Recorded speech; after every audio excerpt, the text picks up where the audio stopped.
The Angry Chicken is a production of amove.tv. Check out Amove TV for more podcasts covering Blizzard games. And for more of Jocelyn's gaming podcasts, visit josplays.com. The Angry Chicken is brought to you by our legendary patrons over at patreon.com/TAC. Time's up. Let's do this.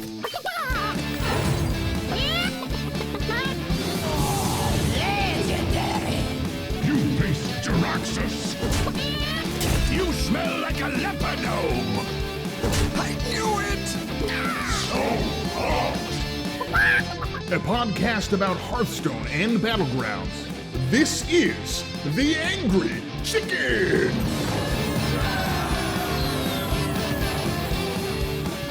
Ben Brode tells no lies. This is The Angry Chicken, and I'm Garrett. She's Jocelyn.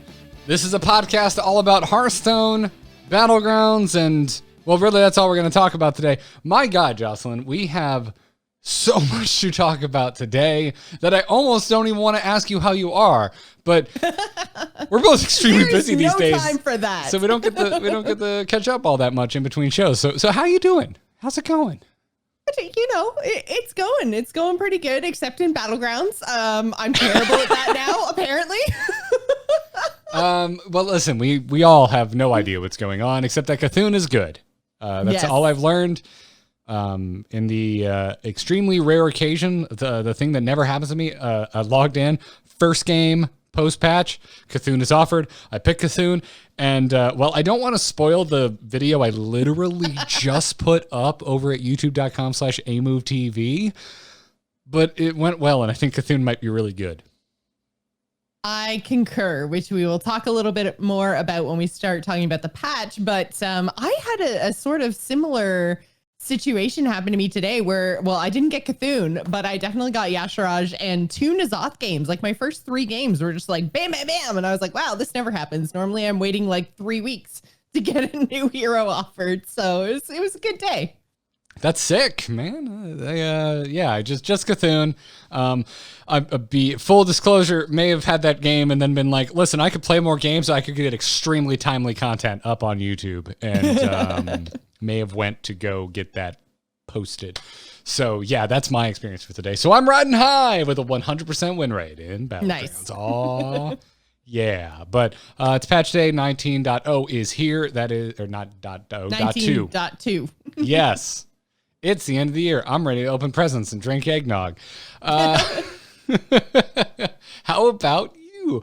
But yeah, that's basically the only thing we're going to talk about today. No crazy game stories, no emails. We will be getting emails in at some point. I don't know. Hearthstone needs to slow down.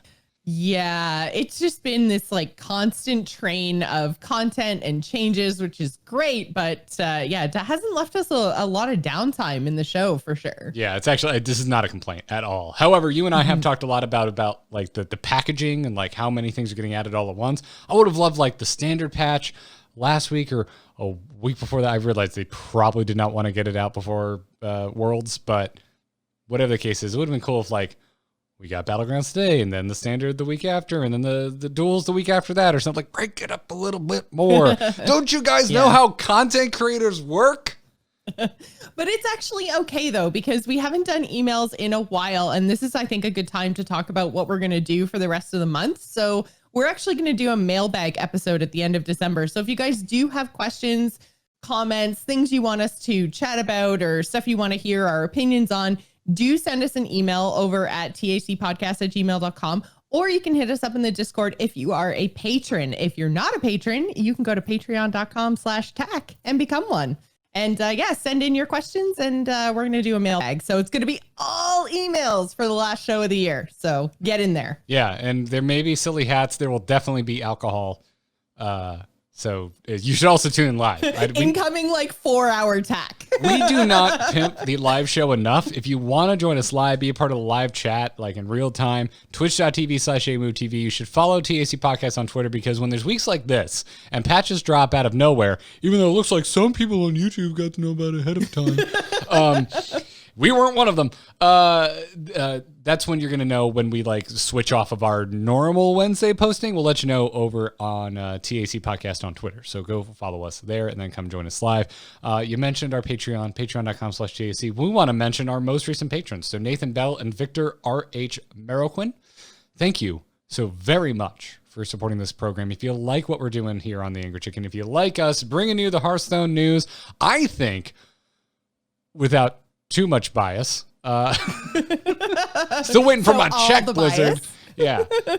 Go support us, patreon.com/TAC, and we will tell you when the audio is terrible on Grandmasters, because it was.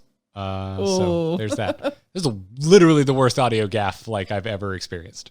It was really, really bad. Yeah, it was bad. Why? I don't know. Why do I go? Why, Jocelyn? Why has the internet trained me to go, we're not biased, let's talk shit? Why is that the direction I go? Why is that You're proving your total lack of bias. But yeah, there were some definite audio issues that made that broadcast difficult to listen to. And the thing that I was so upset by is that Derek and Gia were doing such a good job, I think, but like they've been doing a really good job casting so far this year over on the APAC side. And like, man, it was so frustrating because you couldn't hear what they were saying because they were getting overwritten by the game audio all the time. And I was just like, man, I think that was an excellent point, but I couldn't tell. Yeah. So if that was a shot of smack talk, let me chase it with, there's a lot of people that go into broadcasts like that, and sometimes things just go awry. Having been in the dead center of things going awry many a time, and that's the kind of thing that just makes me really sad. It also #tech issues. Yeah, so anyways, there it is. We'll talk more about that when we get into the standard changes. But for right now, Jocelyn, are you ready to play a bumper we haven't heard in a little while, because it's been a while since some big changes have happened to Battlegrounds? I asked you a question. I'm not going to give you time to answer. Here's the bumper.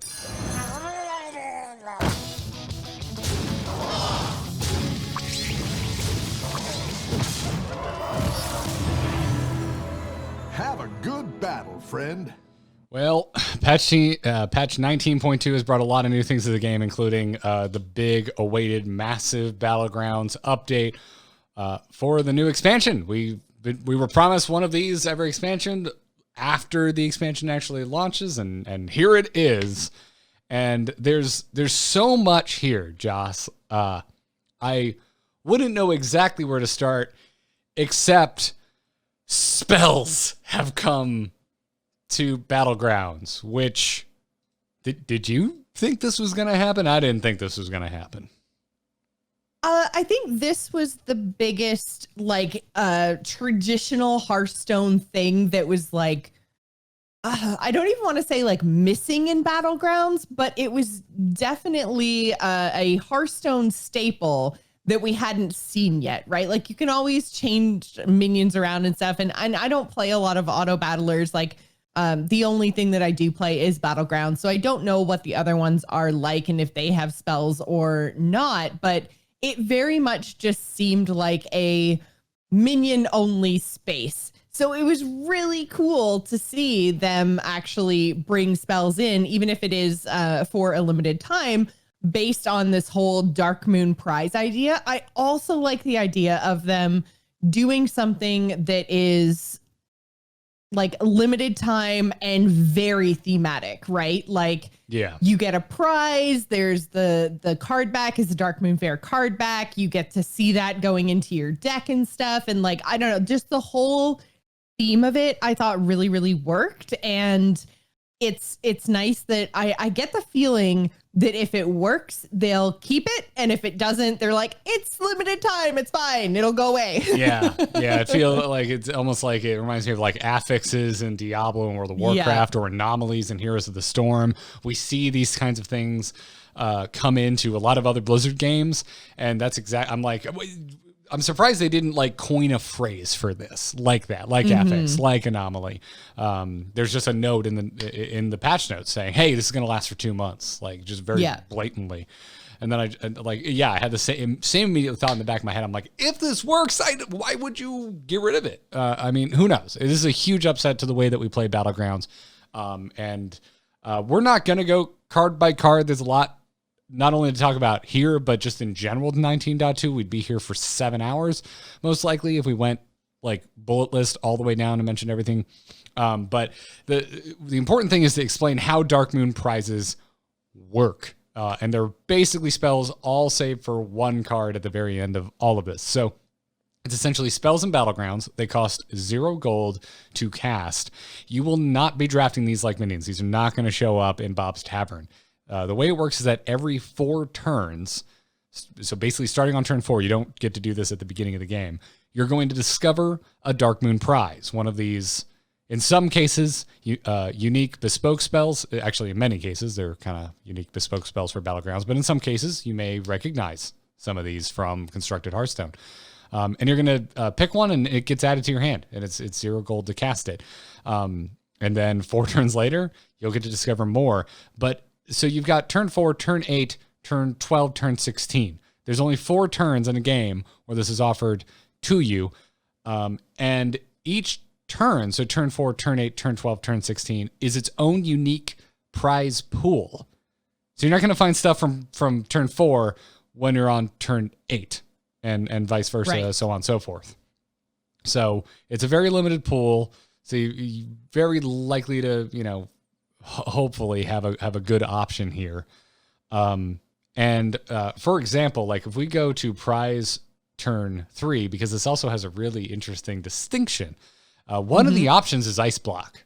And you're thinking, wait, Akazamzarak, okay, it's kind of powerful, especially when Akazamzarak gets more than 1 Ice Block a game. Well, now anyone could potentially discover an Ice Block. However, Ice Block on turn 12, in the prize pool is really unique because there's a developer note in the patch notes that only one player even has the chance to discover Ice Block. Whereas basically every other spell in this prize pool, no matter what turn you're on, multiple players could find the same prize. But it's unique with Ice Block. So Jocelyn, don't worry. The entire lobby isn't going to discover Ice Block on turn 12. Yeah, and I think it's very important to note that it is turn 12, not like 12 gold or 8 gold or 4 gold or anything like that. So you have to really pay attention to which turn you're on. And the way that they've kind of visually shown that is, like I mentioned, putting the cards actually into your deck. So each time you come into a non-prize turn, you will have a card added to your deck. When there's 3 cards in your deck, then ta-da, you get to discover on your next turn. So there's kind of like a visual indicator of when these are going to happen. But there was some concern in the community. And I think that again, we're not 100% sure how all this stuff works on the programming back end of it. But if it actually works that one of your discover options is given to you when you're given the card, I think it kind of circumvents the community concern, because we haven't talked about it too much, or maybe even ever on this show, but you can actually close your Hearthstone client, reopen it, and rejoin your Battlegrounds lobby, and then you go straight from, like, you don't have to watch all the animations in the actual combat phase. You can skip straight to the actual shop. And then so the concern was, well, if I can do that, then can't I just close my client on turn 11, let the combat happen, go into the shop, be the first one into the shop, and then therefore get the option to get Ice Block before anybody else? But it seems like those cards are dealt to you on the turns heading into it. So doing that client kind of workaround isn't really an option that's available to you. So I kind of wish it didn't work like that. I wish that you had the same, when you loaded back in, you go into wherever your combat phase is, but that's not how it works. So some people use that for if they're playing APM Pirates, which is the kind of hogger build where you're trying to draw or buy and play as many pirates as you can in a turn, or sometimes the Khadgar Beast builds and stuff where you're trying to just triple really quickly and do all that kind of thing. There are some builds in Battlegrounds that kind of require a longer turn timer. So that's the workaround glitchy thing. So there was some concern that you'd be able to kind of exploit that to get your chance in Ice Block before anybody else, but it doesn't seem to work like that. It seems like your options are kind of predetermined before your prize turn. Yeah, I mean, that's kind of its own issue. I would have to imagine that that's something the team wants to shore up. And it's the kind of thing I look at and go, that's got to be so difficult to actually fix in the way that the client is built. Otherwise, that's the kind of thing that I would imagine they would fix as fast as humanly possible. But yeah, still an issue. It is kind of riding the line between exploit and like game mechanic, right? Yeah, I would probably be complaining more if I didn't finally just upgrade my 3-year-old iPhone. I don't play like that. It's just like it's too much effort. Like I get it. Yeah, no, I like watching the combat. I find it very entertaining. I do too. It's like, it's half the game, right? Or half the mode. Yep, exactly. Like like my number one request is like I want a turn counter built into the client. It's like I'm fine playing Hearthstone without deck tracker. I really like playing it with, but in Battlegrounds, like I can't stand it because I'm so used to having the turn counter. Yeah, it's so helpful.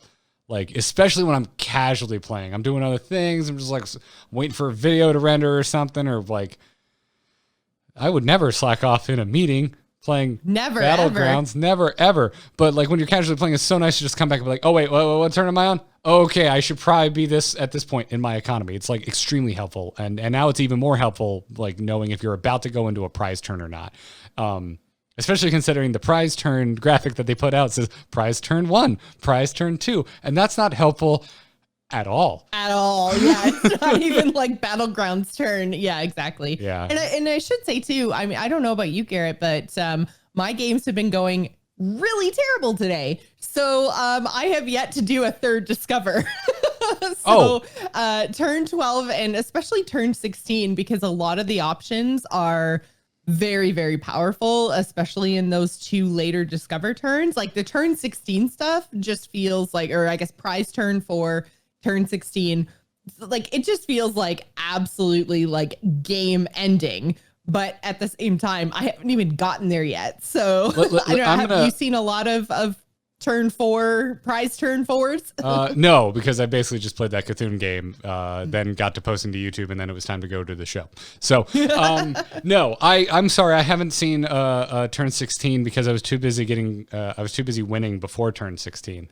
There you go. So. Well, that's the thing though. Like turn 16, if you're getting there, like that is late. I love that. I love, by the way, friends and family discount. I love at turn 16 that one of the options is for the rest of the game, Minions and Bob's Tavern cost 1 less.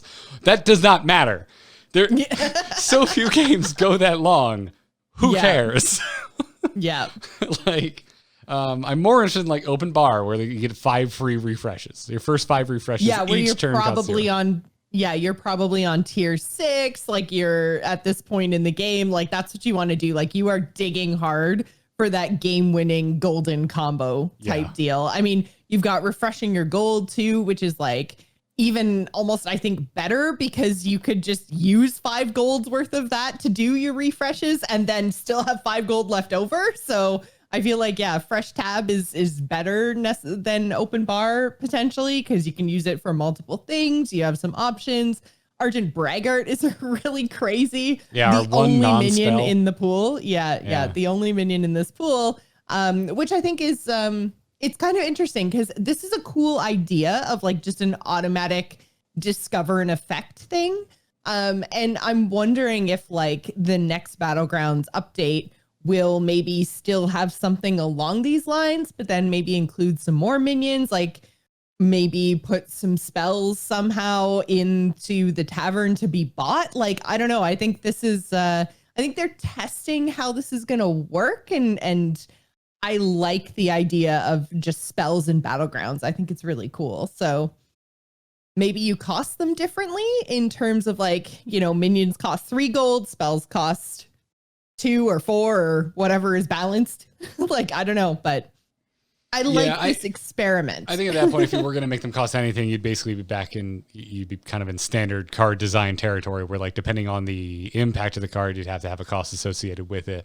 I mean, they're certainly trying, like there's pools here. They're trying to have similar power levels at the same kind of at the same time. And everybody gets it, right? Yeah. But there's clearly things like, as I mentioned, being on turn 16 and having, minions cost 1 less for the rest of the game, I'm way less interested in that than straight up refreshing my gold. So clearly these are more powerful later on, but they're not all created equal. Mm-hmm.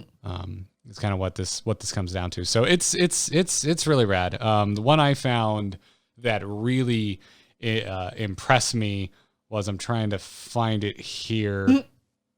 Oh wow, is it really a turn 2? Is it the unlimited coin? No. So unlimited coin's really good. I had to choose between that and Great Deal. And Great Deal, so this is prize turn 2, which is actually turn 8. And also, by the way, I'm putting my stamp on this right now. You remember when Battlegrounds came out and they were like, we're going to refer to these as bosses. And all of us were like, that's cute. We're calling them heroes because that's what they are. And we don't feel like learning new terms. I'm not calling this prize turn 2. I'm calling it turn 8. So turn 8 spells. I got the option between the unlimited coin, which is gain 1 gold this turn only. Return this to your hand at the end of the turn. That seems good. But Great Deal reads, for the rest of the game, reduce the cost of upgrading Bob's Tavern by 2 at the end of your turn. You're going to see this if you go and watch my Cthulhu game that I just posted. My plan was, given Cthulhu's hero power, which we'll talk about in a minute, I think I want to level slow, which means I'm going to be a little further behind on Tavern tiers than I want. So I ended up picking Great Deal to kind of shore up a weakness of my economy strategy. And no spoilers, but it may have worked out. Yeah, I think I actually ended up with a 0 gold upgrade to a tavern because I forgot I had picked this, and I was just like playing through my game as normal, and then all of a sudden I was like, wait a minute. What is going? Why is my tavern 0? Oh, right. I took Great Deal. Like, I was just expecting it to go down by 1. And I was thinking, old economy and everything else. I was like, oh, wait, I have a free upgrade right now. Way to go, Reno. You idiot. I feel like any hero that lends itself to power leveling would way prefer the coin compared to Great Deal because they're not waiting to level anyway. They're not waiting those turns. Yeah. Whereas any heroes that have but it can help you catch up. Yeah. Any games that have early game prowess or any sort of natural scaling, your Yogg-Sarongs, your Cthunes, and hell, even Rafam, because of just being able to fill the board really early. I feel like they're going to lean towards Great Deal, given the option between the two. These are both economy manipulating effects that you're sometimes going to have to choose between on turn 8. But I find them fascinating.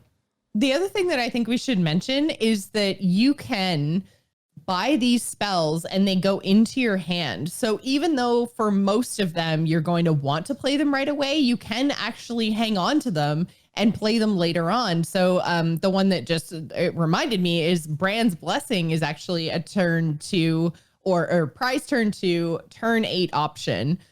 So in your second round of discoveries, you can potentially get this. And then if you want to tavern up or whatever, and you're not buying battle cries this turn, you can just hang on to it and use it later on because he just says battle cries trigger twice, right? Yeah, exactly. On the House is another one at turn 8 that you might want to hold on to because it's discover a minion from your current tavern tier. That's you can hold on to that till 5 or 6 and then be like, bam, pays dividends. Absolutely. Yeah. So you're totally right. Whereas then there's the bouncer is give a minion +5/+5 and taunt at turn 8.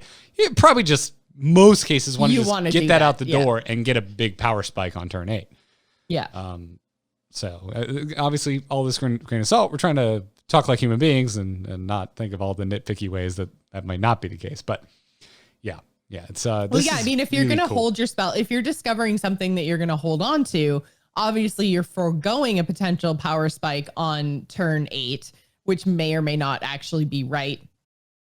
Again, I feel like there are so many combinations in Battlegrounds now that it's hard to just make a statement like you should pick this and this should be your strategy, because we've got lobbies with different minion types in them every time. We've got a different lobby composition in terms of heroes. And then on top of those two things, then you've also got, now these prize turns, and maybe what you took on turn 4 will really inform your turn 8. It's really, really difficult at this point to say this is the correct line of Battlegrounds play, especially since this is still day 1.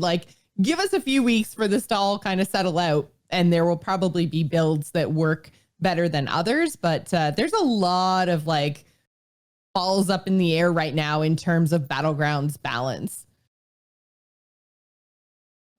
Absolutely. excited and willing to be patient for statistics websites to add these stats for somebody smarter than me to tell me what my Battlegrounds build should look like. Yeah, exactly. See, you get it. Yeah. It's just replay. Looking at you. Get it. Come on, get to work. I need stats. I need them. Need delicious stats. Anyways, so let's move on and talk about new heroes being added. The 3 remaining old gods, Joss, are joining us in Hearthstone Battlegrounds because, as you know, Yasharaj has been our buddy since the beginning, but his buddies are now gonna join the tavern. I don't know how Fethune fits into the tavern. I'm going to try not to think about that too much, but Fethune is here.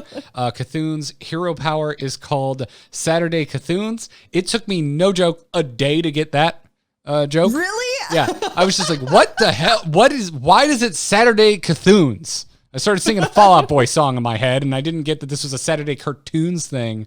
And like, by the way, who just calls it Saturday cartoons? It's Saturday morning cartoons. You don't drop the morning. This needs the morning.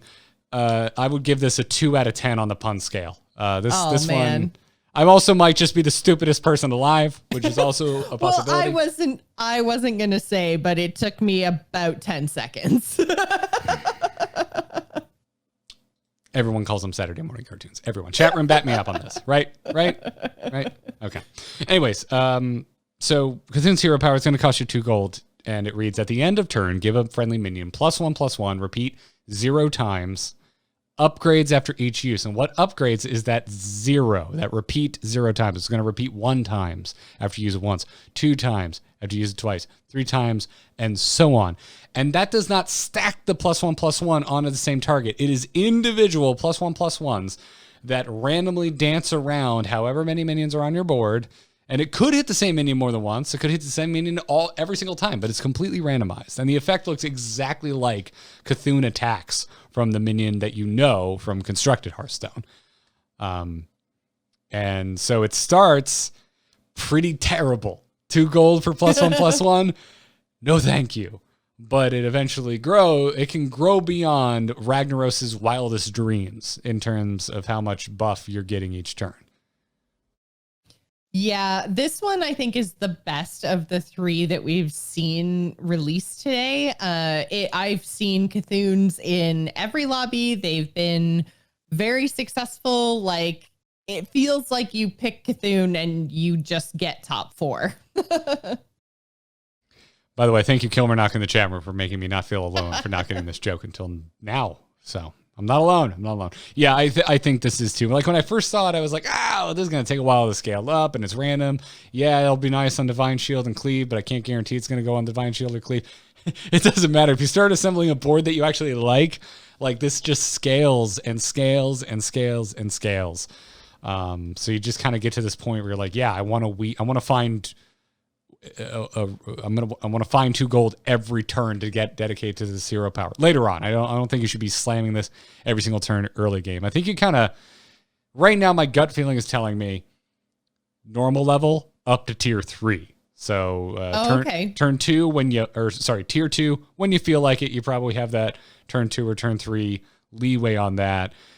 Tier 3 on 5, but after that, I want to start weaving in hero powers, especially if you can find any sort of token or economy manipulation, because it really gets awkward until 8. Like on 8, you're like, yeah, I can just buy 2 minions, hero power, Bob's your uncle. Well, actually, Bob's your bartender, but you get it. And yeah, so, but like, I don't know. This is the type of hero I look at. I'm like, eventually we're just going to know the rule for leveling, like when to tavern up, how to spend your gold. But my gut right now is telling me kind of do the normal thing until tier 3. And then I think I waited until turn 9 to go to tier 4 in my game. And it worked really well. And yeah, it's a tiny ass sample size. Patch has only been out for a few hours. So, I have what experience I have. But I like all signs point to Cthulhu wants a level slower because it can make up for the lack of stats from higher end minions with its own damn hero power. Mm-hmm. So I really like the hero. Hope to get it more. Onwards to Nazath.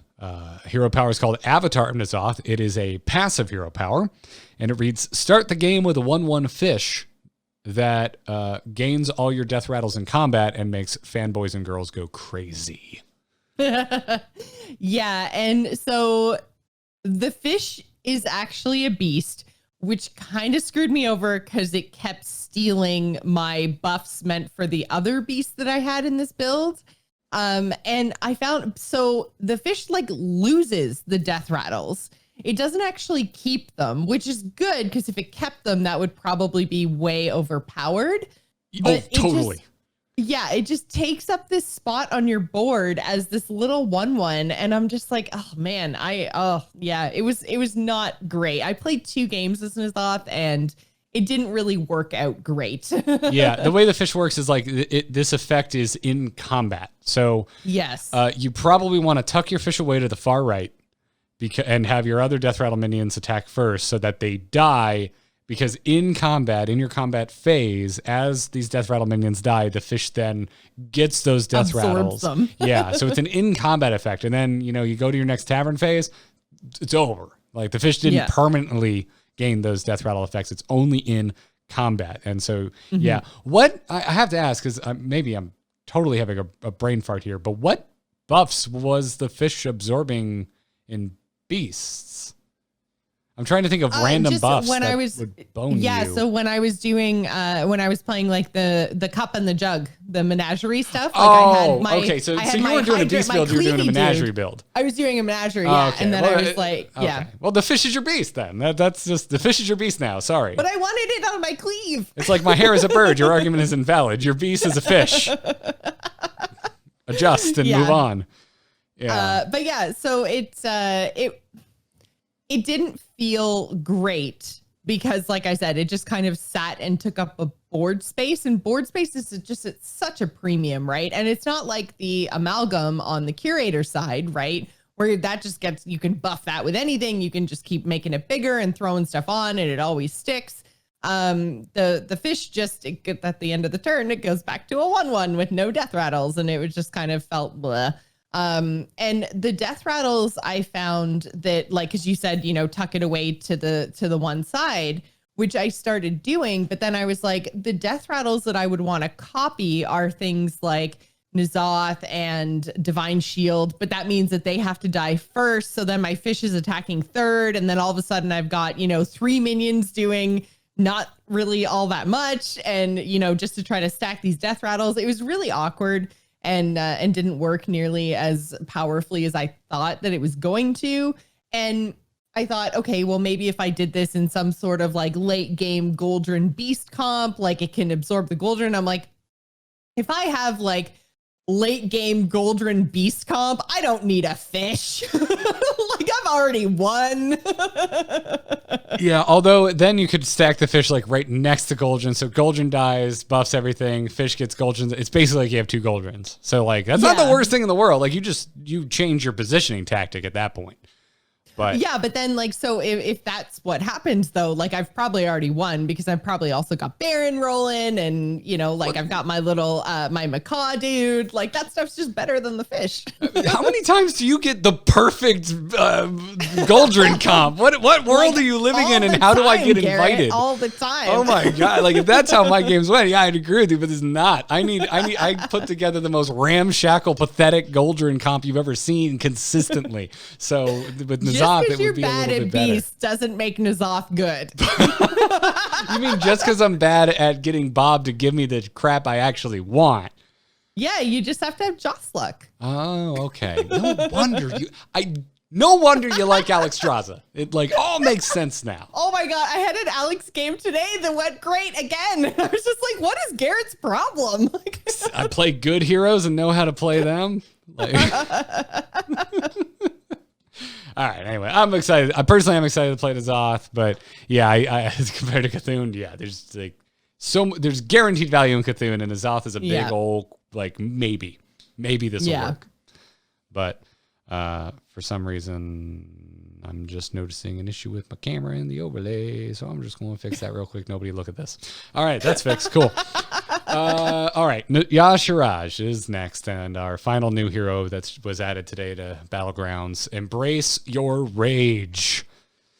Do I have to put on Rage Against the Machine? I don't want Twitch to ban me. It's going to cost you 2 gold, and it reads, start of combat, add a minion from your tavern tier to your war band. Keep it. Jocelyn, are you aware of the hidden text on Yasharaj? I am, because, oh my God, this felt bad. Yeah, the hidden text is never attack first. Yeah, you always have to leave an open spot in your warband if you intend to get a random minion for 2. And I'm so split on this. I only got to play 1 game as him, and it's super, super powerful in the early game. And I think maybe I hung on to it too late into the late game, as in I was still trying to make it work, when probably just having a minion that I had purposely chosen in that 7th slot would have been a better choice than randomly from my tavern tier, because I think every single time I ended up just selling that random minion. So then it's like, it's not actually doing anything, right? Because you don't get the battle cry. It doesn't like go into your hand or anything. The chances of you tripling are really, really, really, really small.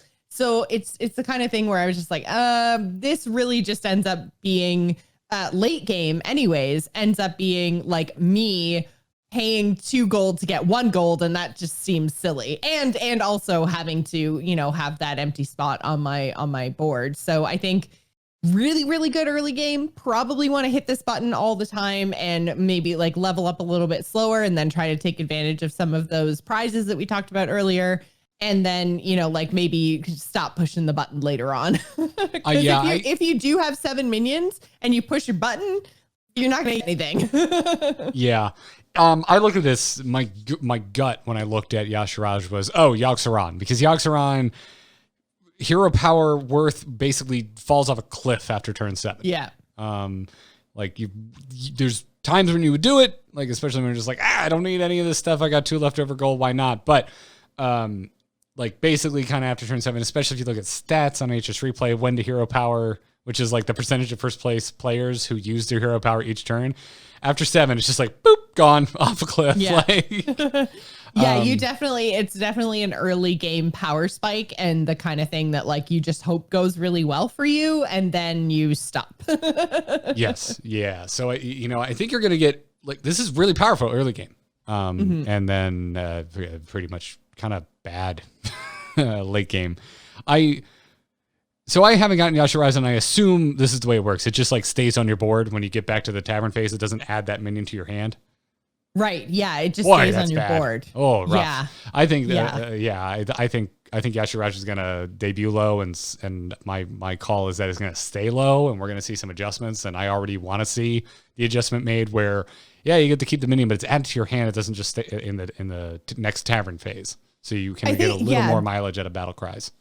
That would be way, way better. Cause like there was one time I pushed the button and got Toxfin, and I didn't have any other Murlocs, but if it was in my hand at the end of combat, that's absolutely the sort of thing. Like, even if it's like when it dies, add it to your hand or something like that, the same way that like the Genie works or whatever. Like it just, there's already existing minions that do this in Battlegrounds. So I would like to see that change made, because he feels really bad. Whereas if I had gotten that Toxfin like up in my hand, then I could have maybe like bought a Murloc the next turn, given it poison or something. Like then there's like a little bit more like potential late game value. So yeah, like, and you're still going to be, like selling it for the 1 gold. Although I did play Yasharaj in a lobby that had pirates, and more than once got the sell for 3 gold pirate, which then feels really good, right? Because then you're like getting bonus gold for it. But lobby with pirates, it's still a random roll. Like it was definitely a high roll on that hero power for sure. Yeah. I'm not over the moon with Yasharaj, but there's some heroes I would take Yasharaj over. Like if again, I'm kind of thinking about this. Like, would I want to take Yogg? I would consider Yasharaj. I think is kind of where Yasharaj lands for me, at least on day one here. So with that in mind, this is where we will break for sponsors. All right, Jess, I want to do something a little special with this sponsor read. Are you ready? I don't know if I guess I'm ready. Let's do this. I want to see if you can make it through this sponsor read that I'm about to do without laughing. Considering how easy it is to make me laugh, probably not, but I'm going to try my hardest. All right, Start the timers. Happy holidays from Hello Tushy, the number one way to go number two. For years, bidets have cost thousands of dollars and available only to the richest of a-holes. The Hello Tushy modern bidet attachment is here to democratize the blessings bestowed by bidets and offer clean buttholes to everyone.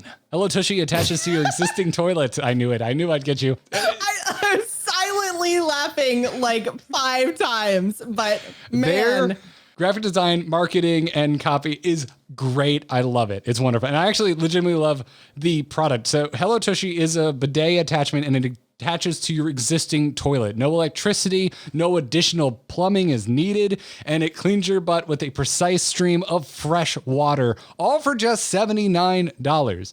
And your Hello Tushy will cut toilet paper use by 80%. So it pays for itself simply by how much TP it saves you. Also, my God, I wish I had this earlier in the year when I legitimately could not find toilet paper. Because with Hello Tushy, you don't wipe at all. Hello Tushy is your new hands-free butt buddy.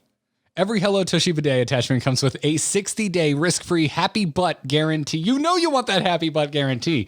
And a 12-month warranty. So stop wiping your butt and start washing and join the millions of happy Hello Tushy customers right now. Plus, Hello Tushy is the perfect gift for the holidays. So go get 10% off plus free shipping right now at hellotushy.com/chicken. That's hellotushy.com/chicken for 10% off and free shipping. Once again, it's hellotushy.com/chicken. Go check them out. You did better than I thought, Joss. I can't wait for a butt buddy. Okay. All right. Hey, Joss, what's the other hobby that I really like that I mentioned and you just start to glaze over? Is it music? Close. Cars. You had 2 options. Yeah. I guess you had 3 because there's also Star Wars, but no, we're going with cars. Today. We're going with cars. Big fan took Fast and Furious a little too seriously, and now I have a Dayglow blue movie. Ford Focus. Yeah. And people get out of their cars and they look at me and they point, they go, "You almost had me, you never had your car." But I did have a better rate on my car insurance at least, because I went to Gabby. Go to gabby.com/TAC right now and check them out. You're probably overpaying on car and homeowners insurance. I'm sure you'd love to save some money, but do you want to go spend hours on your own shopping for a lower rate and maybe save a few bucks? Probably not. Go use Gabby. Gabby does all of the work for you in just a few minutes. And get this, Gabby customers save $961 per year on average. Jocelyn, how many Hearthstone cards could you buy for $961 per year? Like a billion. I mean, if Reddit's to be believed, 3.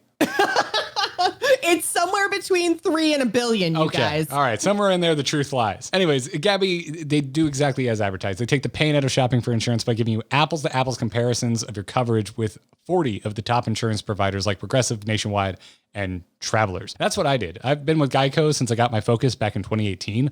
I went to gabby.com/TAC, and all I had to do was log in with my Geico account through Gabby, and bam, Gabby showed me offers from National General, Progressive, and tons of others. And it turned out Safeco will save me $218 on the exact same coverage I currently have. And on top of all of this, Joss, if they can't find your savings like they did for me, they'll let you know so you can relax.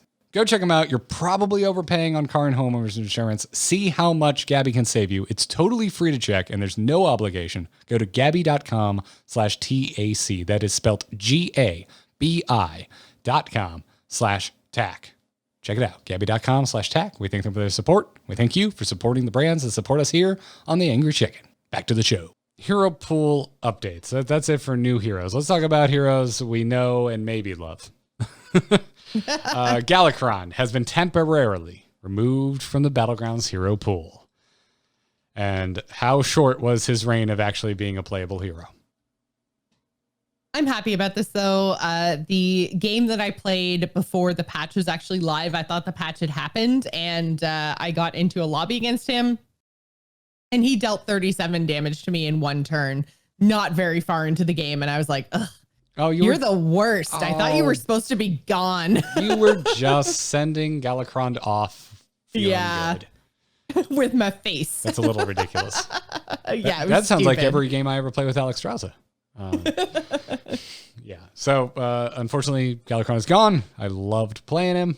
Didn't get him offered to me enough, but that's such is the way of Battlegrounds. Mm-hmm. Battlegrounds giveth and Battlegrounds taketh away. Sir Finley Mergleton has returned to the Battlegrounds pool. No changes. He's just back as the Fishman be. I like Finley because Finley's my buddy when I'm salty. I'm just like, oh, this all sucks. I'm taking Finley to see if I got a better option.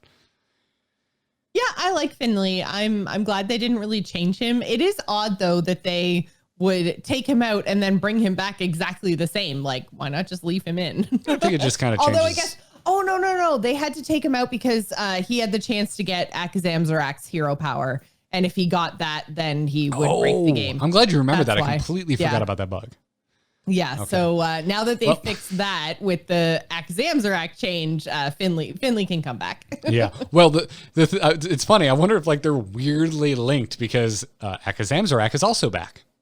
Yes. And competitive spirit has been added to Akazam Zarak's secret pool. This is you may recognize it from Constructed Hearthstone. It's a paladin secret. When your turn starts, give your minions +1/+1. So that's now one of Akazam Zarak's options.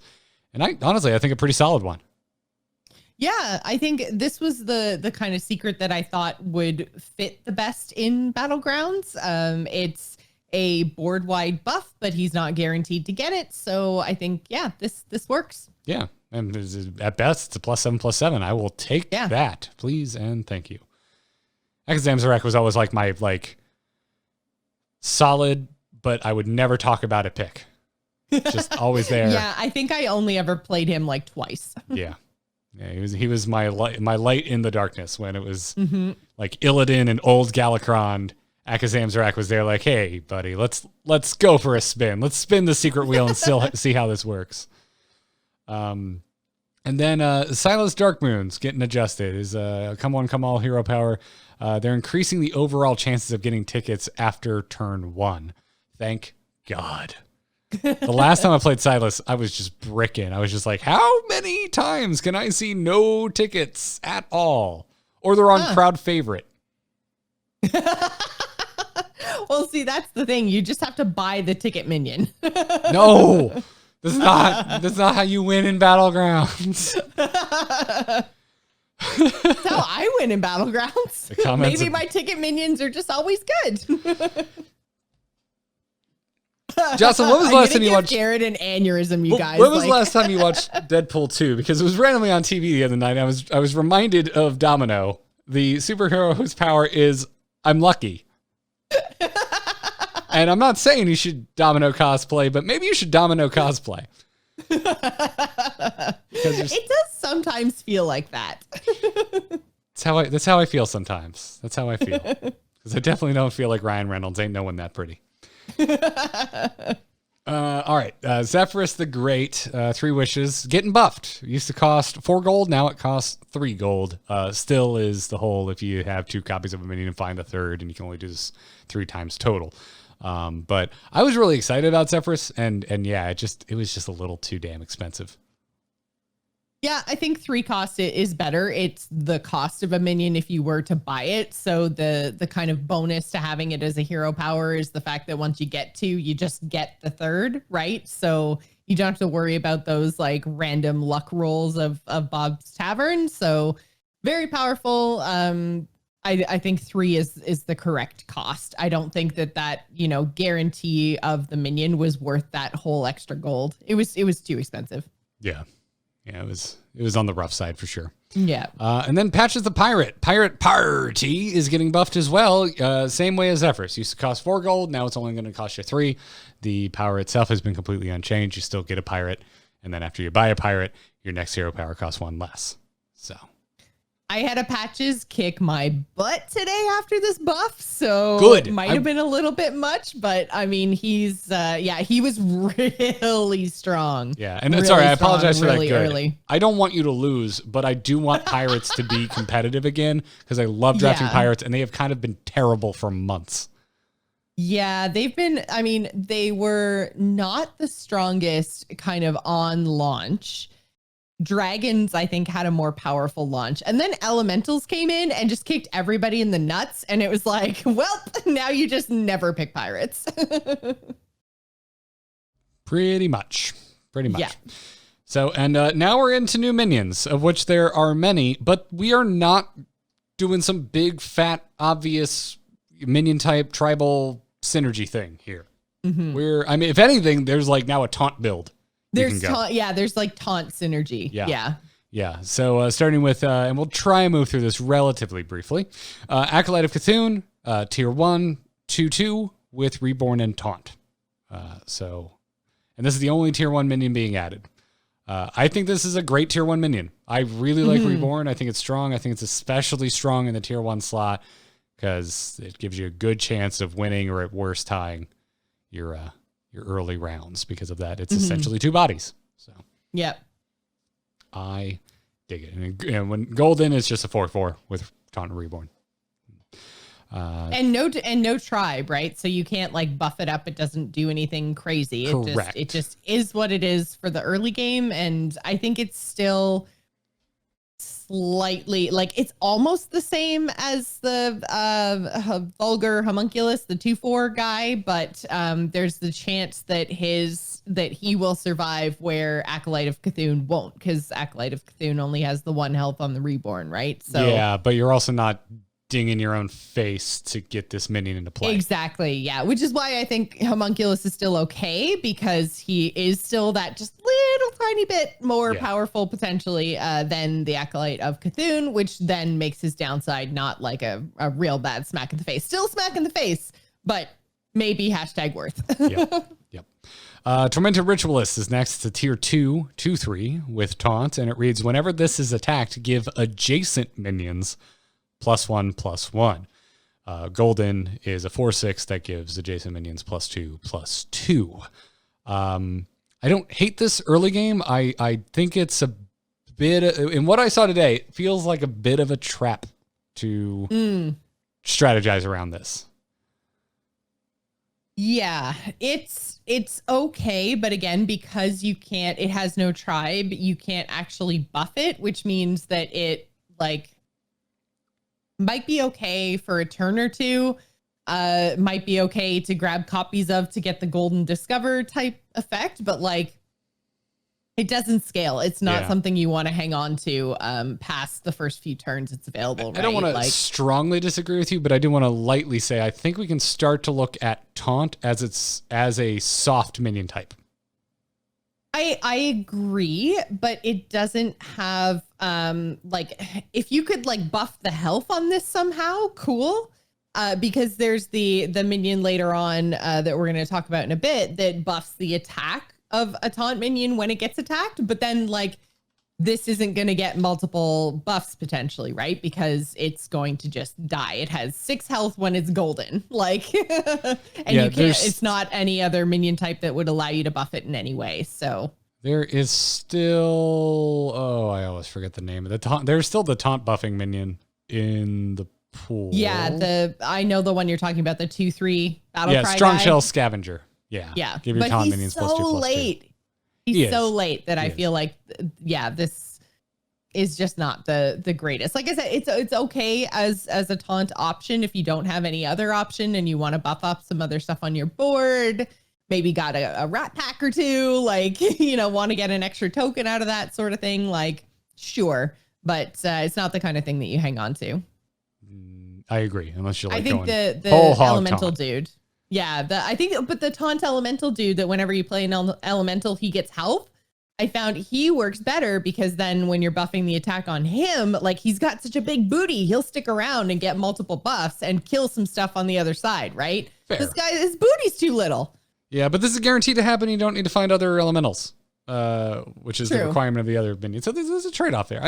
Listen, I've started this by saying, I think it's a trap to draft this, but like there's... I know.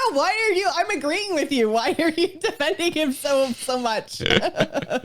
There's just things to consider is all. So anyway, that's Tormented Ritualist. Not knocking my socks off by any means. Warden of Old is next. Tier 3, 3/3 with Death Rattle add a gold coin to your hand.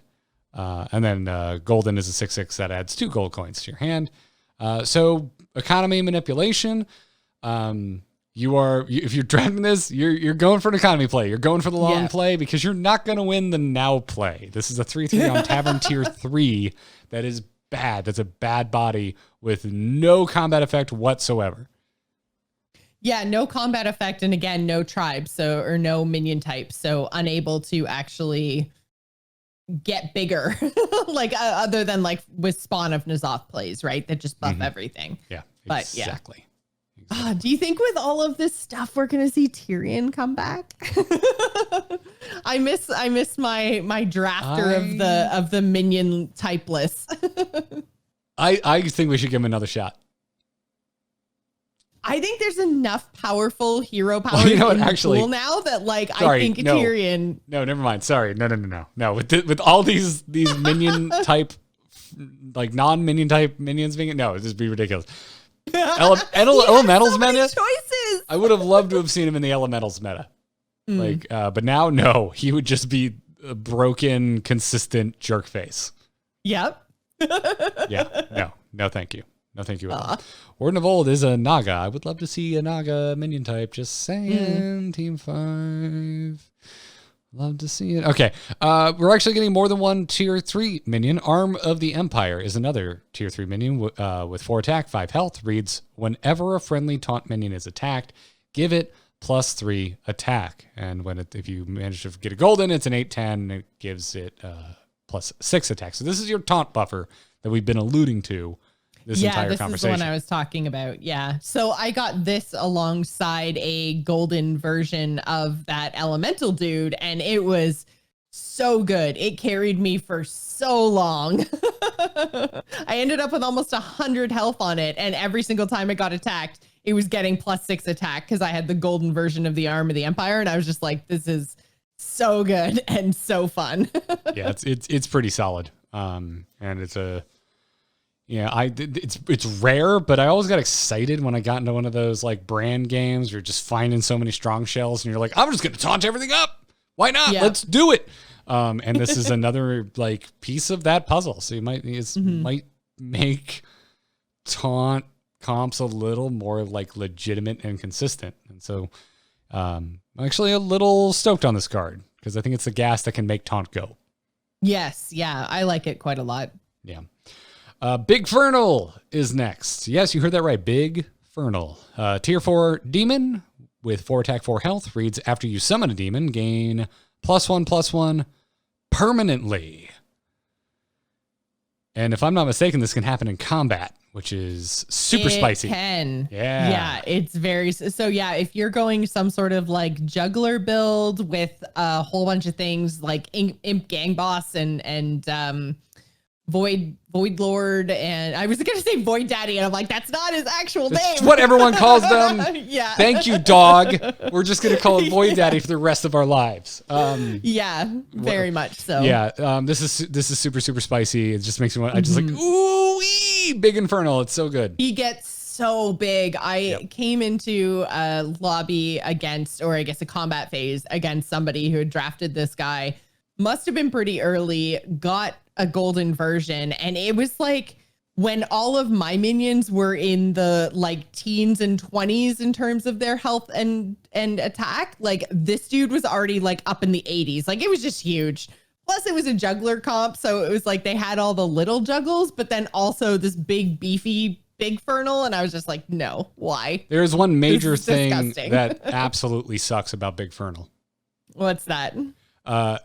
If I'm going demons, I already felt terrible whiffing on Tier 4 demons if I was going big demons. Now I'm going to be angry whiffing on Tier 4 demons as a juggler comp. So thank you.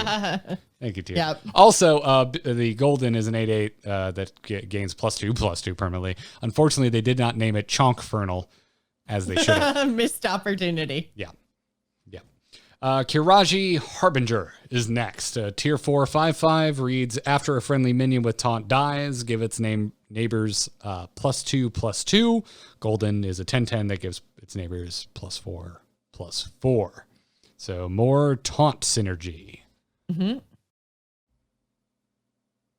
I dig. If you're going taunt, this seems interesting. However, it's not a permanent buff.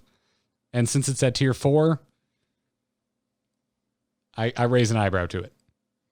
Yeah, and it brings in some interesting positioning choices potentially, because like you're going to want to be careful with what you put next to taunt because of potential cleaving at this point in the game. But then at the same time, maybe it's okay to get cleaved if you're buffing stuff up anyways. Like, you know, it's a interesting positioning puzzle, I think, when you're playing this card. Yeah, because of the adjacent buffing that's going on and the taunt synergies that we're seeing here, I think it's meant to play around the threat of cleave.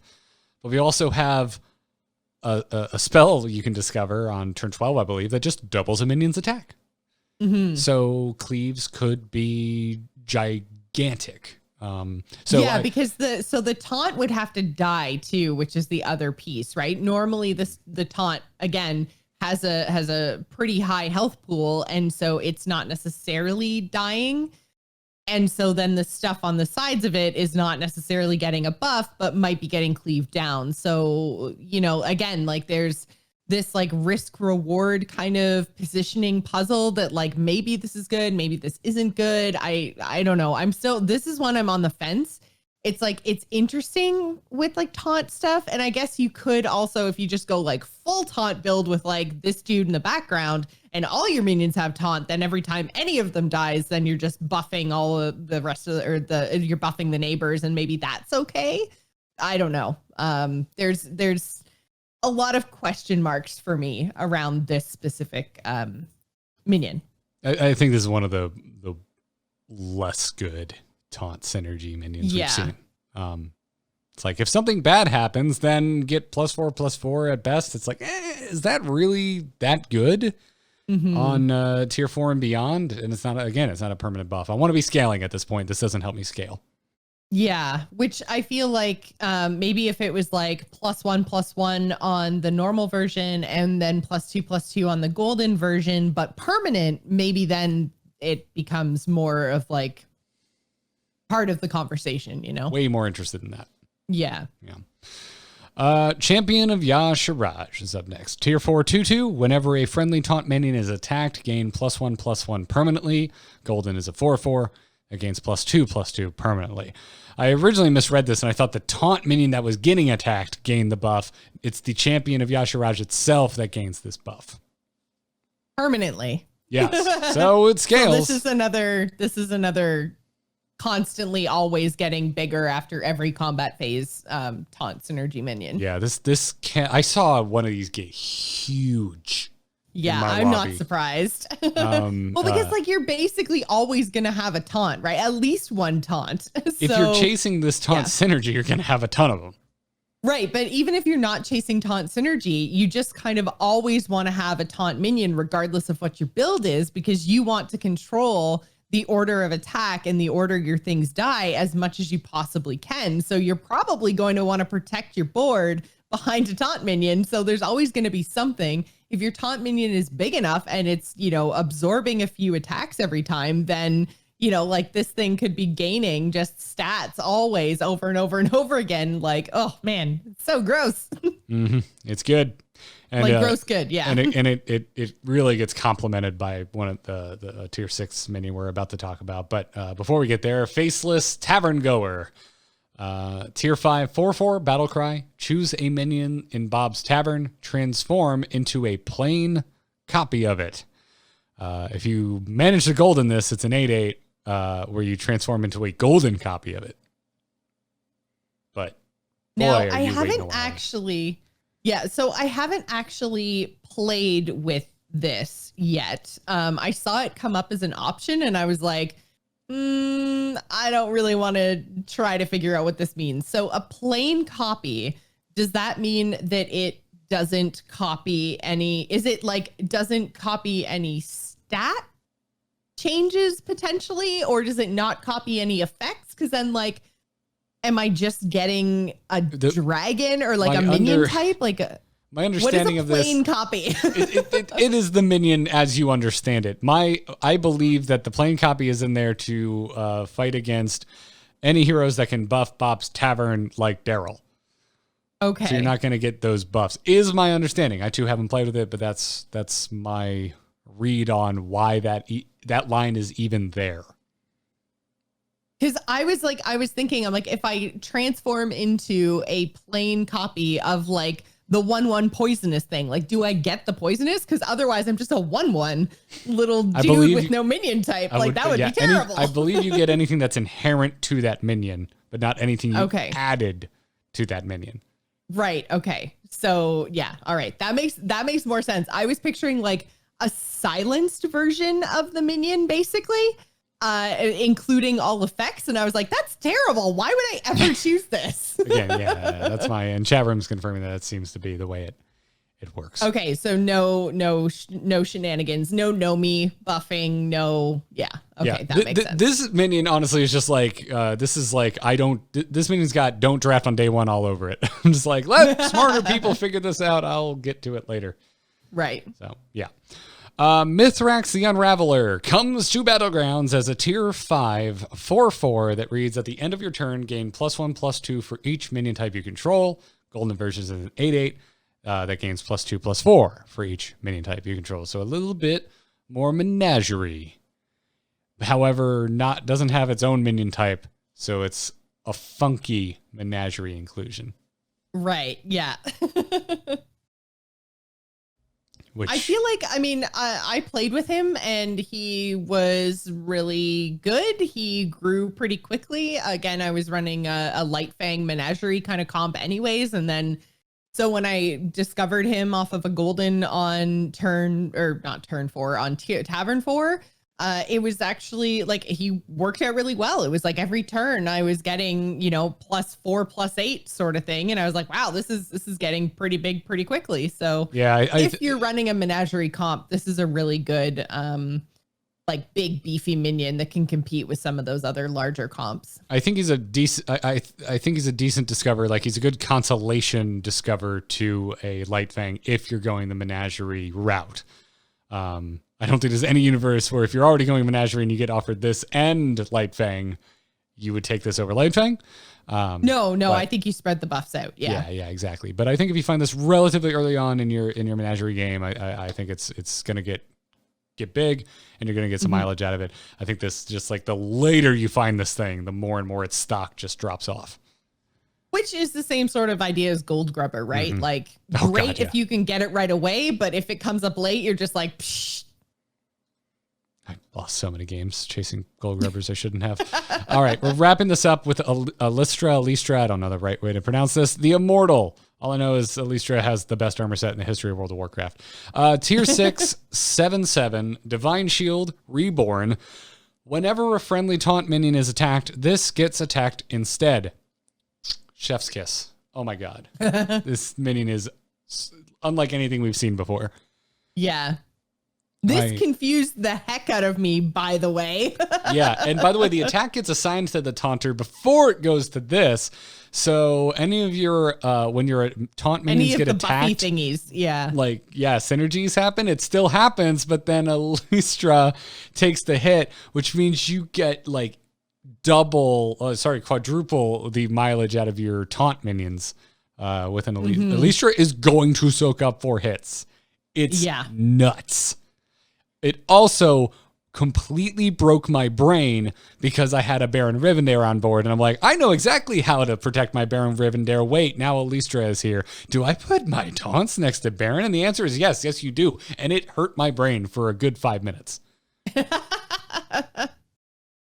Yeah, it's it definitely confused the heck out of me too, because I kind of just jumped into Battlegrounds without reading the patch notes. So I'm looking at this divine shielded minion on the other side going, what the heck are my minions doing attacking that thing? Is Battlegrounds broken? Like, what did they do? There's taunts here. What's happening? But yeah, no, working as intended. Gross and disgusting, and I hate it. I love it. It's great. I think I made it work, and I wasn't even doing a taunt comp. This is just a good kind of foil for your opponent's got a plan. I'm gonna do the Joker now. Everyone's got their plan, and Elistra like should have clown makeup on. This card is an agent of chaos, and I love it. Yeah, it's crazy. Where are my Dark Knight fans at? I would like a new good Batman movie, please, everybody, because that's how long it's been since we got one. Come at me, Snyder fans. Actually, please don't. I'm sick of hearing your defense. Anyways, that's it. Those are all the new minions. And so some minions are leaving. Righteous Protector is gone from tier 1. The Beast is gone from tier 3. Die in a fire, you piece of absolute garbage. I've never hated a card more in my life. You suck, and I hate getting you, and I hope you never return to the game. Moving on, crowd favorite. Die in a fire. I hate you. You suck. Never return to the game. Shifter Zephyrus. I'm going to miss you. Crowd favorite. And Shifter. Oh, I'm going to miss Shifter. Shifter's such a good boy. Sometimes he's a terrible boy. Yeah, Shifter is one of those cards where you're talking about chaos. You're leaning into that chaos. You're like, you know what? I'm going to spend 3 gold. And at some point in this game, this is just going to pay off. And then sometimes he just sits there and is like, hey, guess what? I'm a Righteous Protector. And now guess what? I'm a Scavenging Hyena. And you're like, Zephyrus, no, you need to be Kaligos. Zephyrus, no. I mean, that's what you do. Zephyrus for me is when I throw my hands up, I'm like, I have been offered crap. I have 3 gold left. If I roll one more time, I'm not going to be able to buy anything. Zephyrus, take the wheel. Zephyrus time. Zephyrus, take the wheel is something I scream constantly while playing Battlegrounds that I'm really going to miss Zephyrus, like big time. And Righteous Protector it was a weird, like not great minion that I got a lot of mileage out of in a lot of strange scenarios. So I think I'm actually going to miss Righteous Protector as well. But what's more important we got the Reborn Taunt in its place. Yeah, so which is I think that's fine. Very similar mileage out of that minion of always going to absorb 2 hits, right? Yeah. So what's more important is kind of put this in perspective how this affects our draft pool. So that is 3 minions out of tier 3 with 2 new tier 3 minions going in. So we're actually down a minion, which is going to help tier 3 be just a little bit more consistent, which I'm really happy with. I think tier 3 was just a little too bloated in our elementals meta. It was just like I could never find like consistently good tier 3 minions, or B, ever freaking have any hope of finding my triple on a tier 3 that I was looking for. Yeah, I feel like tier 3 was the tier that I just kind of tried to skip as quickly as possible and have the least amount of turns there. Like I just wanted to get to 4. Like 1 and 2 were fine, and then 4 was where I was aiming to actually start to make some sort of consistent comp. And then tier 3 stuff, whenever I would get it, it was because I was like on 4 and 3s were being rolled into my tavern. Like I never stayed there trying to get stuff. It was like useless. Yeah. And if you're unaware, if you need a refresher, Tavern Tier 1 has 16 copies of each minion. Tavern Tier 2 has 15 copies of each minion. Tavern Tier 3, 13.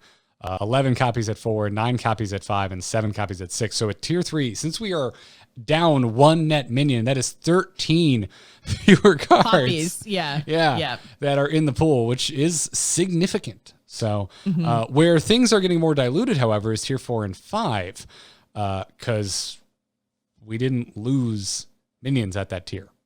Yeah. We just gained minions. We just got some, So tier 1 count. Get some, Garrett. Tier 1 and 2 count stays the same. Tier 3 is 1 minion's worth of cards lighter, so 13 cards lighter in the pool. Tier 4 is gaining 3 minions worth of cards. That's a ton of new cards, cluttering and diluting up. Yeah, that's 33, right? Because there's 11 copies times 3 that checks new out. minions. Yeah, math. Yeah, I can multiply ones. Tier 5 is also gaining 3 minions worth of cards, so that's 9 times 3, which is 27. There you go. And tier 6 is gaining 1 minion's worth of cards, so which it's only 7 copies per minion. But it's all like in a certain way, it's like all kind of relative because there's so few copies of each tier 6 minion in the pool to begin with that introducing more is still diluting things in a way that is noteworthy. Yeah. A helicopter, I think, is landing in my front yard, so I'm riding the mute button like crazy. Oh, okay. I was going to say, I'm like, I can't hear anything. Everything sounds fine, so. I don't know what's going on. Is the president coming to visit? I really hope not. Anyways, that does it. That's your Battlegrounds update. There's so much to it. Oh my God, we're an hour into the show. News! Good news! news, everyone. I don't know why I tried to switch to a title card and hit the wrong button. Doesn't matter. Standard, Wild, Balance, Jocelyn. Are you ready? For you, I've literally lost count of how many times Demon Hunter has been nerfed. Are you ready for that? Not enough times is the correct answer. Okay. Well, it's still in the game and not nuked from orbit. So, more can be done. Yeah. So, before we get started, Hearthstone senior game designer Alec Dawson, who has just been lovely with the last few rounds of constructed balance changes to Hearthstone, basically giving us additional developer comments on Twitter ahead of time, is keeping that tradition alive. And started this off by saying, these nerfs are mainly focused on lowering the overall power level of Demon Hunter, saying that Demon Hunter's population in higher levels of play was growing week over week, hitting nearly 35% last week. I'm absolutely baiting you, Jocelyn. How does this make you feel? And like, that's my ladder experience. Like, Fair. they're just everywhere. And I mean, I've never conceded so much in my life. Like, I am not generally the kind of person that goes into a game and just doesn't even give myself a chance to win. Like, normally I'll play it out, even if I know I'm super unfavored, because it's still a Hearthstone game and I'm supposed to be having fun. But my games against Demon Hunter just never worked out well. I didn't want to play Warrior to just hard counter like 35% of the ladder, because that still means that there's like 65% of the games where you're not directly countering them, right? Like, so that just feels bad to shore up one matchup and not the rest. So, and I mean, Warrior was an okay choice at this point in time because there is so much aggression on the ladder. But I don't know, like, I don't want to sit there and be like, I'm just going to play Control. Control's never been my most favorite kind. Like, I like the fun stuff. I like the big combos. I like tempo things. I like putting minions on the board and smashing them into other minions. Like, all the fun things you're supposed to be able to do in Hearthstone. Fun is a relative term, and I'm surprised that it hasn't. I know and fun. I'm surprised the definition of fun for you hasn't morphed into ruining Demon Hunter's day as a Control warrior. Yeah, it's so when I say like fun things, I do understand that it's relative, but a lot of times we've heard from the devs, and this is kind of comments more so from like the beginning of Hearthstone, but we heard them talking a lot about how they like the idea of focusing on like minion combat. That's where they found the fun. And so I'm just kind of like leaning into those comments, I guess, saying like, yes, that is the kind of Hearthstone fun that I have, is when I can put minions on the board, smash them into other minions. That's fun. So I'm not a huge fan of Control. I'm also not a huge fan of aggro, because even though aggro puts a lot of minions on the board, it smashes into face, which is less, interesting and fun to me. Again, relative, my fun, whatever. So yeah, anyways, to get back to the point is so again, to bring the Joker back up, you're a schemer. You like having a plan. I do like having a plan. Jocelyn is a schemer. So and the 1%. So both Bane and the Joker would be coming for you. So you better get a panic room. You're assuming I don't already have one. Come on. I am like probably the most anxious person you know. Like, I have a panic plan. Is the password to the panic room picnic? Or is it just a burning Garrett, or is it just a burning picnic basket emoji? Yeah. But yeah, like to bring it back to the ladder experience, like I was absolutely facing a lot of Demon Hunters, facing a lot of aggression, ended up just conceding against the Demon Hunters because those games just, even if I was like playing them out, I wasn't having fun. I was very rarely able to actually play the deck the way I wanted to play the deck. And so I was just like, nope, get me out of these. So I was conceding a lot of games. I'm not surprised that the number of people playing Demon Hunter was this high because yeah, they're just, man, they can do everything, which is really frustrating. Yeah. I don't disagree, even though I've been playing a little bit of Demon Hunter. They're strong. Like there's no way to slice it. There's no way to twin slice it. They're strong. Yeah. Get out. Been talking to Hat too much. I'm sorry. Yeah. Anyway, so let's talk about the way that they will not be as good as they used to be, and let's find Jocelyn's fun. I believe your definition of fun now is continue nerfing Demon Hunter, and that's exactly what happened. Starting with Blade Dance, going up by 1 mana. Used to cost 2, now going to cost 3. This is one of my most hated cards for Demon Hunter. I absolutely get tilted to hell, green tinted hell and back from Blade Dance. It's just like out of nowhere with all the friggin' attack they can give their hero. Just like, okay, I guess everything I spent the last few turns doing is just irrelevant. Thanks. Cool. Bye. Well, I mean, at least it's one of the things that are rotating, right? So it's getting, it is changed now and also rotating in a few months. So this is Initiate set, right? Yeah, it's Initiate. Yeah. It left a little wiggle room on whether all Initiate cards were going or not. So I've seen that being thrown around. No, the Initiate, I'm like 99.9% sure Initiative set is rotating because it's Year of the Dragon stuff. It was the cards that were added so that I'm aware of that. I just when yeah. I talked to some devs when Demon Hunter was announced, they made it seem like they may consider keeping some cards around. Okay, devs, if these cards stay in Standard, I will quit. I will quit the game. That's the only thing I'm hanging on to right now. We need a character for you. These cards. You got mad like scorned bus driver energy right now. Can we get bus driver Joss to be like a character where you're just like, if you don't kick Blade Dance the hell to the curb, I will pull this bus over. You know, it's hilarious. My mom was a bus driver, so I come by it very honestly. We figured it out.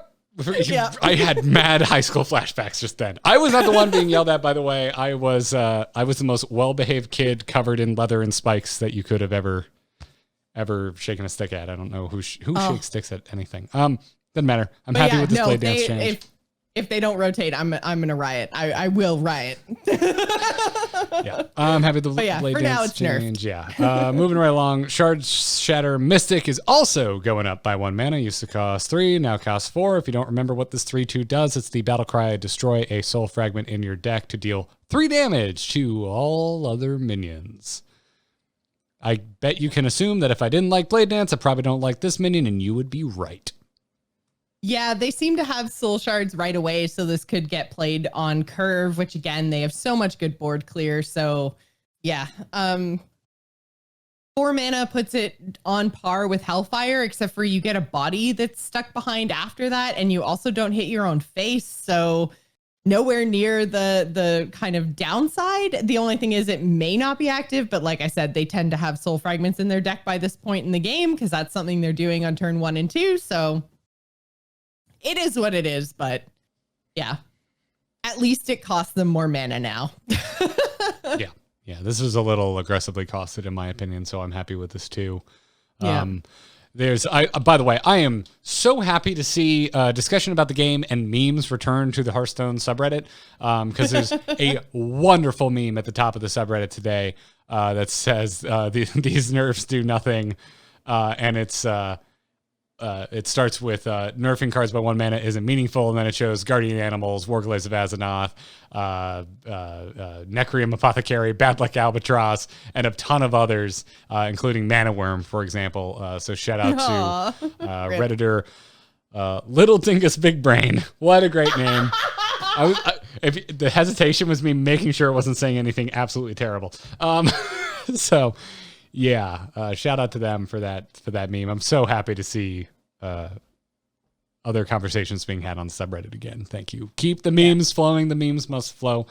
And they have a good point. 1 mana does tend to make a dent. So yeah. Dreadlord's Bite is getting nerfed. It used to be 3 attack, 2 durability. Now it's going to be 2 attack, 2 durability. This is the, if you don't remember, the weapon for Demon Hunters that has the Outcast deal 1 damage to all enemies. I like this targeting of wrath effects of board-wide damage. Even though this doesn't actually affect the board-wide damage of it, but like this combined with the Blade Dance nerf, like it is impactful. Yep. And then we leave Demon Hunter Town and go to just Hunter Town for Dino Tamer Bran, who's gaining a mana. It used to be 7 mana, now it's going to cost you 8 to summon your King Crush, because why are you putting this in your deck if you don't have no duplicates in your deck? Yeah, so again, this is another change I think is totally fine. I found Bran on 7, sometimes like too early, like I might have been able to actually stabilize, but then turn 7 comes and they're like, bam, I've got Bran. So I think this is good. And also they did say it was preemptive because they thought that it would just dominate, right? So yeah, it's exactly what Alec Dawson had to say about that. Yeah. Which, like, honestly, as another aside, and I'm sorry, I promise I'm going to try to keep the show as on time as possible, but I wish that they would put those notes in the patch notes. Like, hey, Death Note, bleh, Alec tweet. Like, why? Why is it over on Twitter in a different place? I just wish it was sometimes like easier to get the yeah, I agree. The not description, the reasoning behind, like the insights. I just wish, it's great that they're putting it out there. I just wish it was all put out there in the same spot. I don't know. I know every team is different, and I have to kind of look at that and think that maybe it's just a matter of how the team operates and how their editing process is. Like maybe it would take longer for the patch notes to actually get approved and thus posted. If they did that, maybe they're a little more lenient to what developers tweet out. Whereas over on a game like Heroes of the Storm, which I also cover, they make a point to include dev comments at pretty much every step of the way. But who knows? Honestly, the Heroes patch notes are my favorite patch notes of any game ever. And I don't even play Heroes anymore, but the Heroes patch notes are perfection. Yep. Dude, dead game. Getting more updates than Overwatch. Love it. Voracious Reader is going up by a mana. Used to cost 2, gonna cost 3. Yeah, fair. As someone who has abused the living hell out of this card's just too good. 2 mana felt broken. It was busted. It was busted. And probably still going to play this card, by the way. Yeah. If I draw at least now it's like you can maybe not dump your whole hand if you're going to play this behind it. So you get like 1 less card draw potentially. Like, yeah.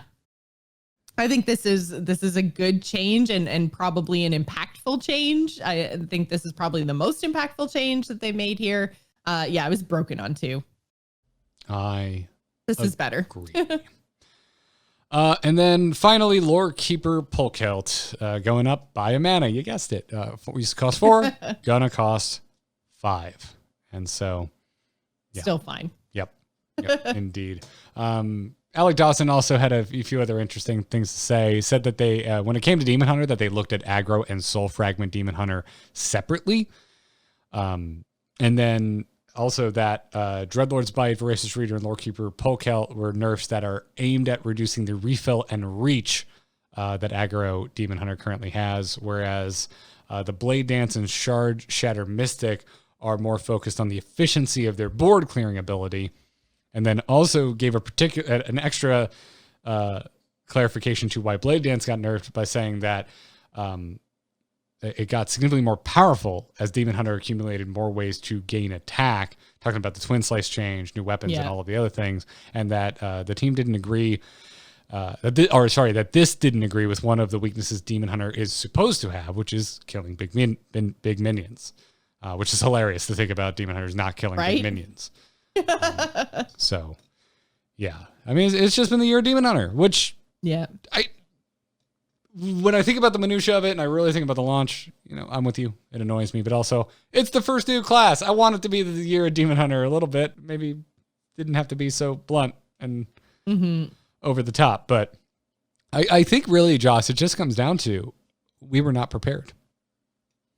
We were not prepared, and we'll have to see how everything shapes up going forward. I hope this impacts the overall population of Demon Hunter on the ladder. I mean, we saw in the World Championship this weekend, Demon Hunters all over the place, and even with a ban and targeting system, a lot of them still made it through, and, there just was no countering them in some cases. I don't think there was anyone who got stuck on their Demon Hunter and couldn't get a win and was eliminated from the World Championships because of that. So, yeah. Yeah, I don't really have much else to add.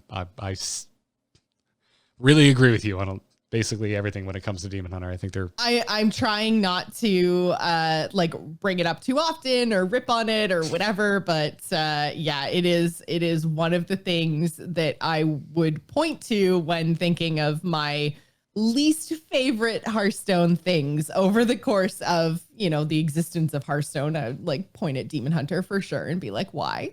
Just why? I still think of Crackle, but that's okay. Year. Well, yeah, and I mean, we all have our things, right? We all have the things about the game that we don't love, and Demon Hunter's my thing. And yeah, so we'll have to see what happens next year. I think that there was definitely, I mean, obviously, because it was super strong on launch, I think there was an aspect of, hey, we're launching something new for the first time. Let's make sure that it's powerful. Let's make sure that people want to play it. And then as a result of that, it was too powerful. But I think that kind of attitude kind of just kept going throughout the year. And you're right, Garrett, like it is the first new class we've had since launch. This being the year of the Demon Hunter maybe isn't a terrible thing, but if next year's year of the Demon Hunter 2, that's really going to suck. Like they've had their time in the spotlight now. They had a great launch. They had a great first year. Let's get them down in line with everybody else and get them in the, like, sometimes they're strong, sometimes they're weak kind of modulation of class power with everybody alongside everybody else. Can't argue with those requests. As to the dual balance updates, to be completely honest with our listeners, we have both not been playing duels. And so it not looks like a foreign language to me. So I'm not gonna sit here and try and comment on something that I'm like completely and horrendously unknowledgeable about. I got into it at launch, and then Standard got real fun at the launch of oh my god, Darkmoon Fair. Thank you. And I got swept away by that, and then I got back into Battlegrounds, and there's just legitimately too much Hearthstone to play right now. So we're picking our battles, and luckily our battles are aligning at the moment. So. Yeah, I think I will play some more duels once we get to the point where like it's fully released and everything's out and all the rest of it. Like I don't know. There seems to like it still seems super beta-y. There's still a lot of balance changes. There's still a lot of things that I see on Twitter that are like, this seems broken. I don't like this, blah, blah, blah. So like I think I'll probably save duels for like a downtime in Hearthstone when, again, things just align that the standard meta is getting a little bit stale and the Battlegrounds meta is like it was in Elementals. It's pushing me out of there too. Like, I think it's interesting. I'm glad it exists. I know there's people that really enjoy duels. So I think I'll probably get more into it when, like you said, the other two modes that I really do enjoy, Battlegrounds and Constructed Standard, once those get a little bit stale or I get tired of them or whatever, which I'm sure is going to happen probably near the end of January. Where again, like all of our big and into February when all of our big stuff is going to be announced at BlizzConline and everything else, like that's probably when I'm going to be checking out duels. So there are balance updates. It's all detailed in our show notes. We've got, links over to the patch notes, the blog post as well. But yeah, I don't know what's happening. I cannot comment on this in terms of like good, bad, like seems good, seems fine, I guess. Yeah, my only take is that they've reduced a ton of the number of cards you need to have in your collection to unlock different hero powers and treasures. Yeah. And that is just a good thing. We haven't really talked about it because but my kind of thought was like with all of the fire being lobbed at the new rewards track system and how it affected the economy of Hearthstone, that the entire kind of foundation that Duels was built upon just was a bad look. Yeah. And I think not a great experience. I think a bit of a bad experience. So this definitely goes, I think, quite a decent way to lighten that load. So. Mm-hmm. And yeah, opening up the mode a little bit more while still, again, rewarding long-term players, which I think was always a good thing that Duels did, is that it rewarded you for a robust collection. It rewarded you for, sticking around in the game for a while and, gave us some potentially interesting deck building that you don't necessarily see unless you're playing on the wild side. So I think more modes that actually reward a large wild collection is a good thing. I just think I agree with you, Garrett. Like the barrier to entry there was maybe a little bit too high. Yeah, I agree. Yeah, I love that you can use wild cards. Like the first couple of weeks when I was playing it quite a bit, that's what I liked about it, because I don't play a ton of wild. So it's just like, oh man, I missed these cards. This is awesome. Yeah, remember this card? Yeah, exactly. Yeah, exactly. But there's a lot of nostalgia in duels, I think. Yep. But that's gonna wrap it up for this episode. That's the major gigantic 19.2 patch. I really enjoyed what little bit of Battlegrounds I got to play before today. Again, I can't believe they added spells and the way that they've implemented it. I have no idea if like in 3 weeks, 2 weeks, maybe next week I'll be here being like, it's the worst thing ever. Kill it with fire. What were you thinking? But right now, it's the most interesting thing ever. It really surprised me. On top of the fact that they like are trying to make taunt drafting a thing, which is nuts to me. So I'm gonna definitely spend some time with Battlegrounds over the next week, and I'll let you know how that goes when we reconvene for the Angry Chicken episode 397 next week. But until then, we're going to bring this episode to a close. We want to thank those of you supporting us again over at patreon.com/TAC. It's how we make money doing this show. It's the best way to support us. So if you like this show, you like our coverage, that's how you can help us and help us put even more time into the show, and also do things like when hard drive space is running at an issue, I get to buy things like new hard drives. So thank you. Solid state, I have more room for games and they're going to load faster. Yeah. I already have some solid states, but like, I don't know about you, Joss. I've got like the 250 from back when that was like $500. And then I've got the 750 from back when that was like $500. And yeah. So thank you for the support, everybody. Patreon.com/TAC. Go get yourself some perks, join our Discord, get an ad-free version of the show, and just hang out with some awesome people. Huge thanks, by the way, to our Patreon producers as well. Thank you, Declan H. Thank you, Cheesy Bob. And thank you, Lord of the Cup. We really appreciate your support. If you want to become a producer, well, the information is over at the Patreon. Other than that, the whole back catalog of TAC, you missed an episode last week, 2 weeks ago, you want to catch up, head on over to theangrychicken.com. You can also find the VODs over at youtube.com/amove2. That's AMOVE numerical number 2. You'll find the full-length uncut VODs over there. But before we go, Joss, where can people find you when you're not the angriest of chickens? You can find me on Twitter and Twitch. I am at Joss Plays. We're going to do a little bit more streaming for Extra Life. If you'd like to support the Children's Miracle Network of Hospitals, you can go to bit.ly/TGI Extra Life 2020. That campaign runs through the end of the month. Again, stream is at twitch.tv/Joss Plays. I'm going to be streaming tonight. We are raiding in Castle Nathria, which is really fun. So if you guys are fans of World of Warcraft and you want to see me shaman heal poorly, then do come and hang out in the Twitch chat. The tank in me that I've been playing does not want to watch you heal poorly, but you should watch that anyway. Folks, I'm Garrett Art on Twitter. You can follow me on there. It's GARRETTART over there on Twitter.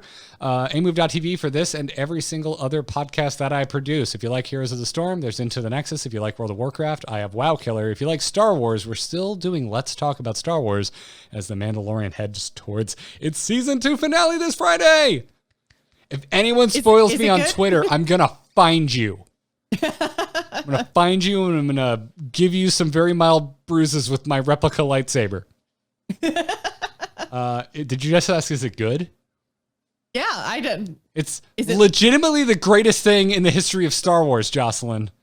Okay, I'm sorry. I'm sorry I asked. I'm sorry. I take it back. Have you watched the, you've seen the World of Warcraft episode of South Park, right? Yes. It's just like, Butters, join the worldwide sensation, whatever it is, when Butters isn't playing World of Warcraft. That's my feeling when someone's like, hey, I didn't really like the new Star Wars movie. Is The Mandalorian any good? I'm just, yes, it's amazing. What are you doing? Go watch it now. I haven't seen season 1 either. I'm just not watching it. Oh my God. No, I get it. I'm not down on anyone who's not big into Star Wars. I get it. I'm not big into Star Trek. I can understand not being into some big, nerdy tentpole. I do think you would like The Mandalorian. That's my thought. We did a lot of spoiler podcasts together back in the day. Embrace the spoilers if anyone wants to go back and experience that. I think The Mandalorian would work for you. Yeah. All right. Maybe I'll think about checking it out. Maybe I'm pushing this like it's a sponsor and I'm getting a kickback. Yeah, what do I have to do to get you in this Mandalorian today? It's funny because it sounds like DeLorean. I don't know, was man. Make it not about Star Wars. I've got a loose lightsaber blade just sitting in arm's reach. That's how much I like Star Wars. All right. Well, that's going to wrap it up for this episode of The Angry Chicken, everybody. We will see you next week for episode 397. But until then, job's done. Job's done.